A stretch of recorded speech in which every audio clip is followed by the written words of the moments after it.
यादव जी के नामवा जेलवे में भाईल जकर जनवा। भगवान कृष्ण जी के कन्हैया जी के जन्म जेल में भरे हैं। एक बार जयकारा लगा भी, बोलो कृष्ण कन्हैया लाल की। कि जेलवे में भाईल जकर जनवा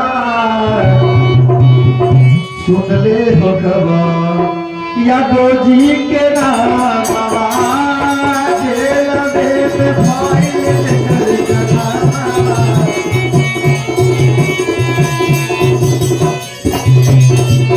जेलवे में भाईल जकर जनवा सुन ले हो खबर यादव जी के नामवा।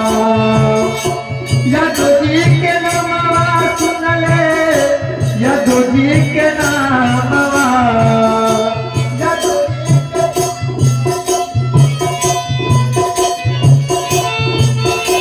यादव जी के नामवा यादव जी के नामवा यादव जी के नामवा हो यादव जी के नामवा जेलवे में भाईल जकर जनवा। यादव जी के नामवा जेलवे में।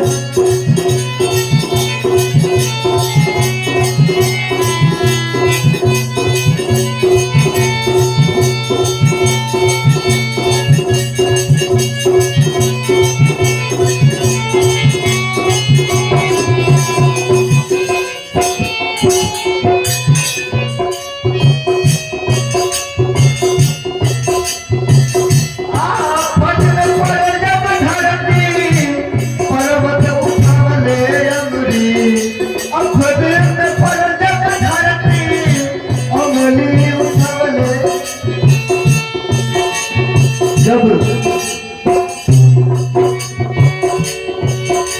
गोवर्धन पर्वत अपनी अंगुली को उछलने में भगवान कन्हैया जी इंद्र भगवान सुमित होकर इंद्र भगवान के अहंकार के थोड़े खाते भगवान अपने भक्त के लाइन रास्ता कराने लगे समझाने लगे कच्ची कच्ची गली में